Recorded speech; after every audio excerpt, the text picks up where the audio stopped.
आइए सीधा आज की इस दिलचस्प कहानी में गोता लगाते हैं और देखते हैं कि कैसे बचपन की एक पुरानी और मीठी याद आज 1200 करोड़ रुपए के शानदार बिजनेस मास्टर क्लास में बदल चुकी है। भारत में बड़े होने का मतलब ही है नटराज पेंसिल की वो लाल और काली धारियां या फिर अप्सरा का वो स्लीक ग्रे लुक, याद है ना? ये सिर्फ पेंसिल्स नहीं है, ये हमारे बचपन की गहरी यादें हैं। लेकिन सोचिए, बिना किसी टेक्निकल नॉलेज के हर मुश्किल को पार करते हुए ये तीन दोस्तों ने मिलकर ये 1200 करोड़ का अंपायर कैसे खड़ा कर दिया। शुरुआत करते हैं 1950s के दशक से, भारत का पेंसिल संकट। जरा उस दौर की कल्पना कीजिए। 1950s के दशक में एक साधारण अच्छी क्वालिटी की पेंसिल होना एक बहुत बड़ी लग्जरी हुआ करती थी। उस समय का अंतर बिल्कुल साफ था।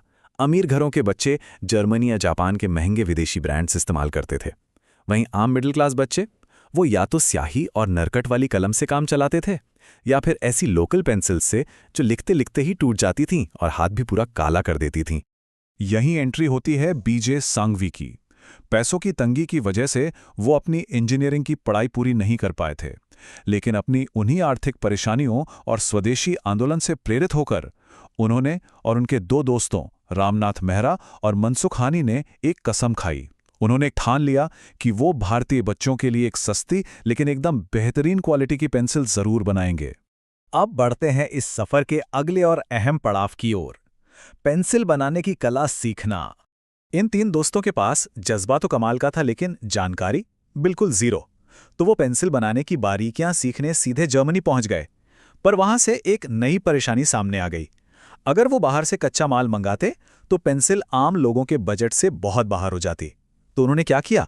उन्होंने महीनों तक भारतीय जंगलों की खाक छानी, चिनार की लकड़ी खोजी और लोकल रिसर्चर्स के साथ मिलकर कार्बन और क्ले का एकदम सटीक और मजबूत देसी ग्रेफाइट मिक्सचर तैयार कर लिया। लेकिन मशीनें बनाना आसान नहीं था। विदेशी मशीनों को देखकर उन्होंने लोकल कारपेंटर्स और इंजीनियर्स के साथ मिलकर अपनी छोटी छोटी मशीनें बनाईं। ये जुगाड़ वाली मशीनें इतनी धीमी थीं और इतनी बार टूटती थीं कि सांघवी जी की कई रातों की नींद उड़ गई थी। सच में। लेकिन उनकी लगातार मेहनत और लगन का ही नतीजा था कि आखिरकार उन्होंने तेज और बेहतर मशीनें तैयार कर ही लीं। अब आता है सबसे दिलचस्प हिस्सा, सैंपल्स के जरिए लोगों का भरोसा जीतना।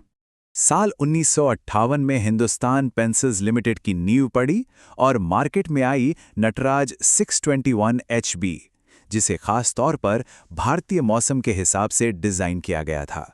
लेकिन बाजार में आते ही एक बहुत बड़ी दीवार उनके सामने खड़ी थी। दुकानदारों ने इस पेंसिल को अपनी दुकानों में रखने से ही मना कर दिया। क्यों? क्योंकि उस समय लोगों की मानसिकता थी कि मेड इन इंडिया का मतलब ही घटिया क्वालिटी है। कोई भी देसी प्रोडक्ट पर दाव नहीं लगाना चाहता था। और यहीं पर काम आई उनकी शानदार मार्केटिंग स्ट्रैटेजी। जब दुकानदार नहीं माने तो उन्होंने एक मास्टर स्ट्रोक खेला। वो सीधे स्कूलों और कॉलेजों में गए और बच्चों को नटराज पेंसिल्स के फ्री सैंपल्स बांटने शुरू कर दिए। ये एक असली गेम चेंजर साबित हुआ। जब बच्चों ने उस स्मूथ, डार्क लिखावट और डस्ट फ्री इरेजर का इस्तेमाल किया तो डिमांड रातों रात आसमान छूने लगी। देखते ही देखते 1970 तक नटराज देश की सबसे ज्यादा बिकने वाली पेंसिल बन गई। चलिए, अब देखते हैं कि इन्होंने मॉडर्न मार्केट में विदेशी ब्रांड्स को कैसे पछाड़ा। सफलता मिलने के बाद वो रुके नहीं।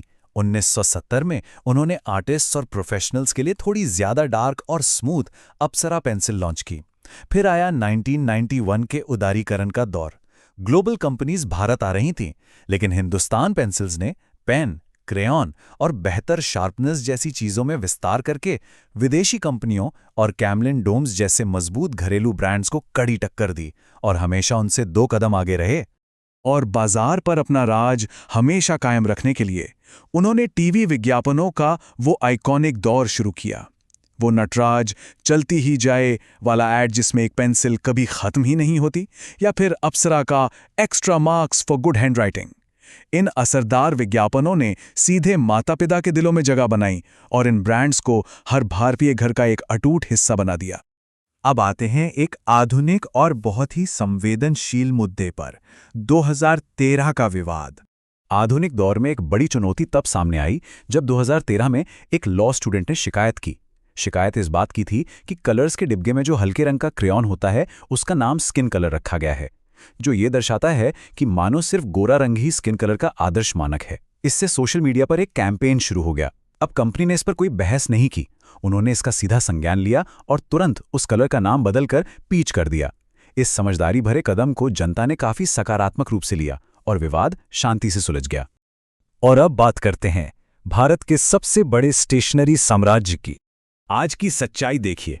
1950 के दशक का वो संघर्षरत सा स्टार्टअप आज बाजार पर पूरी तरह राज कर रहा है। आज भारत के कुल ब्रांडेड स्टेशनरी मार्केट में हिंदुस्तान पेंसिल्स का अकेले 65%, जी हां 65% का विशाल हिस्सा है। इनके प्रोडक्शन के आंकड़े सच में हैरान करने वाले हैं। ये इस बात का सबसे बड़ा सबूत है कि कैसे एक साधारण जुगाड़ से शुरू हुआ वो ऑपरेशन आज एक विशाल मैन्युफैक्चरिंग पावर हाउस में बदल चुका है। हर दिन पूरे 80 लाख पेंसिल्स का प्रोडक्शन, 8 मिलियन, ये कोई छोटी बात नहीं है। नटराज और अप्सरा आज सिर्फ नाम नहीं रह गए हैं, ये इस देश की कई पीढ़ियों के बचपन की यादों का एक ऐसा हिस्सा है जिसे कोई मिटा नहीं सकता। तो आज की इस पूरी कहानी को समेटते हुए हमारे सामने एक बड़ा और अहम सवाल आता है। 1950 के दशक में उन 3 दोस्तों ने जिस तरह की दृढ़ इच्छा शक्ति, लोकल मार्केट की गहरी समझ और कभी हार ना मानने वाला जो जज्बा दिखाया, क्या वो आज की नई पीढ़ी के स्टार्टअप्स और इनोवेटर्स के लिए एक ब्लूप्रिंट बन सकता है? आज की मॉडर्न समस्याओं को सुलझाने के लिए हम इस पुराने लचीलेपन से क्या सीख सकते हैं? ये निश्चित रूप से एक बहुत गहरा सवाल है जिस पर हम सबको जरूर विचार करना चाहिए।